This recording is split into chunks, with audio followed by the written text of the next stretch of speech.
Sa labas naman ng paaralan ay naroroon pa rin ang gate kung saan nagaganap ang misyon ng mga hunter upang isara ito at hindi makalabas ang mga halimaw roon.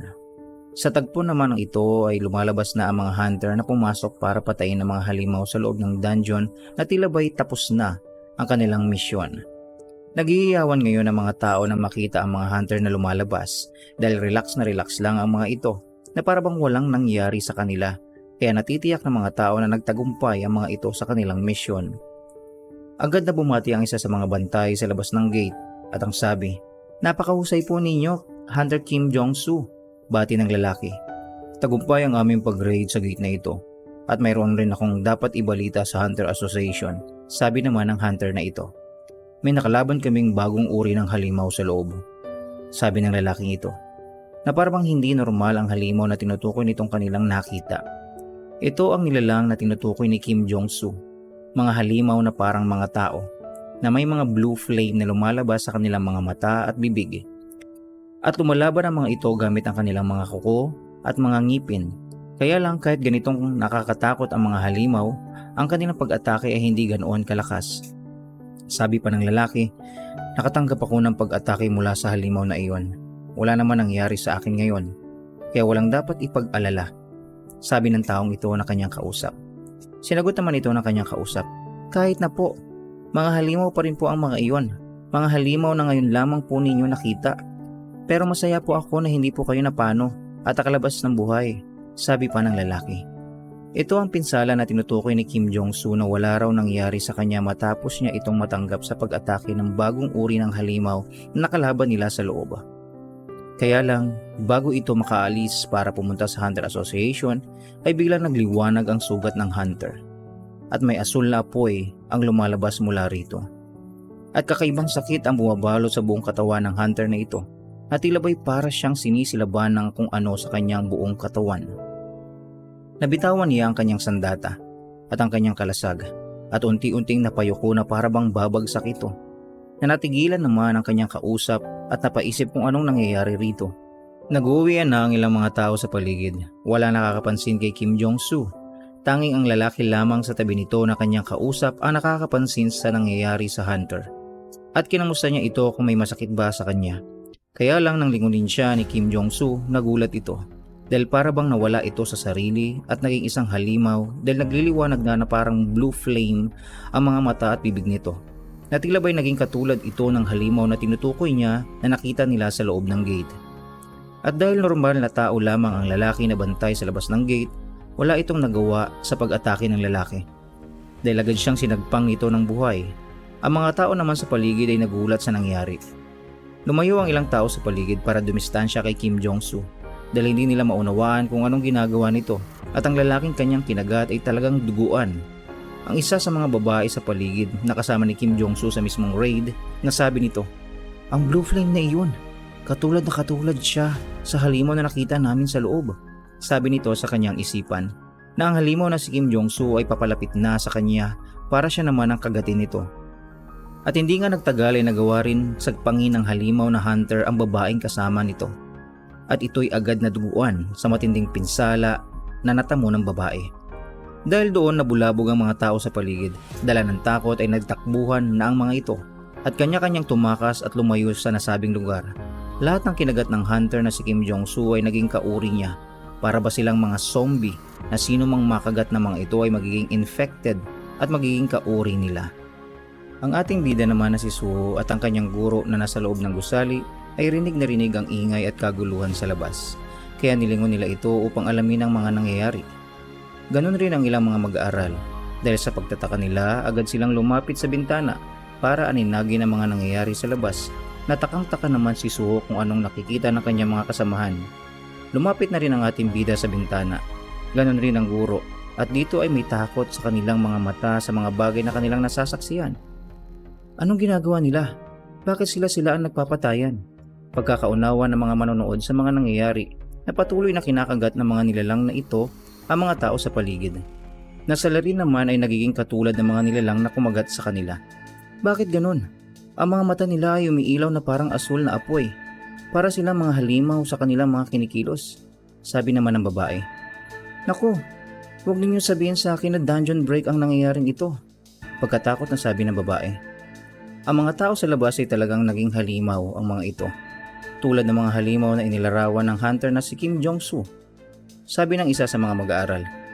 Talim, di ba isa kang awakener? Gumawa ka ng paraan, sabi ng mag-aaral sa parang guro na tumatayo sa kanila. Sumagot ito. Hindi, wala akong magagawa.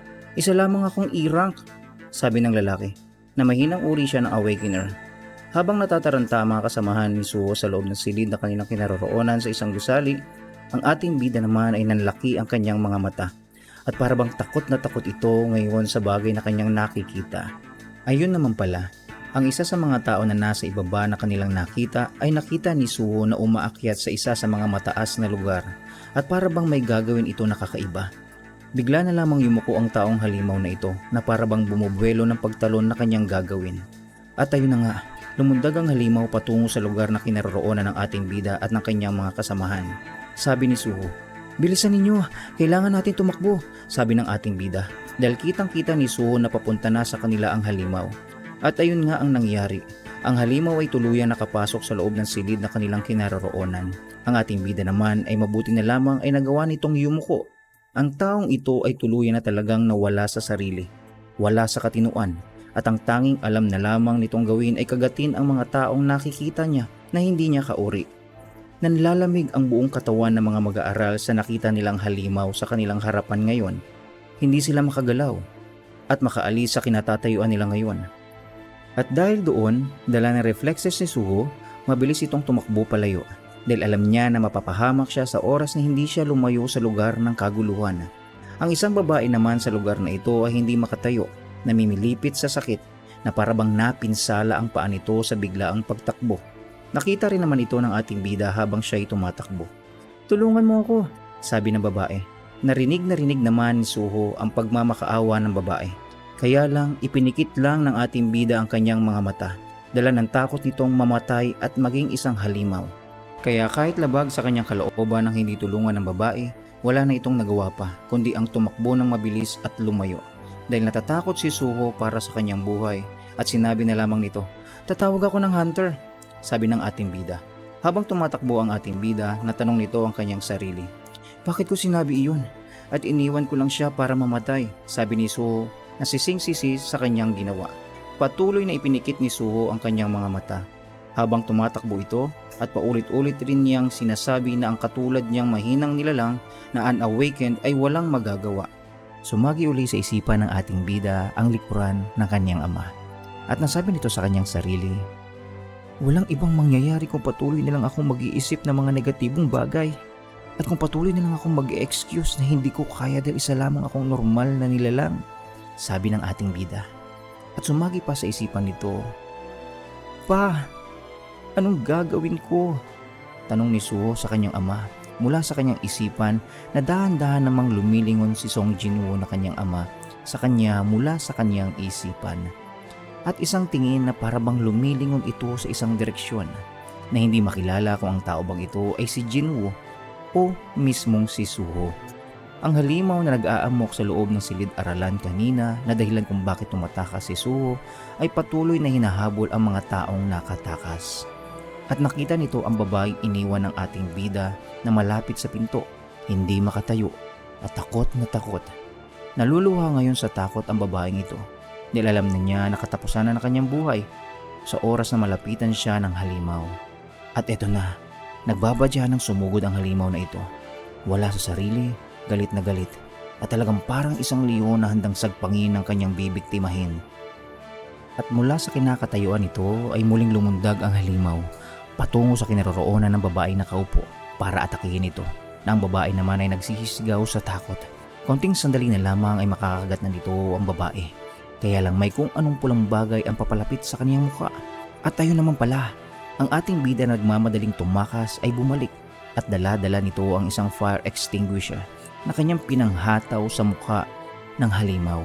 Sabi pa ng ating bida, kung si ama ang narito, tiyak na hindi niya iiwan ang mga nangangailangan ng tulong, sabi ni Suho, na punong-puno na ng determinasyon ng kanyang mga mata.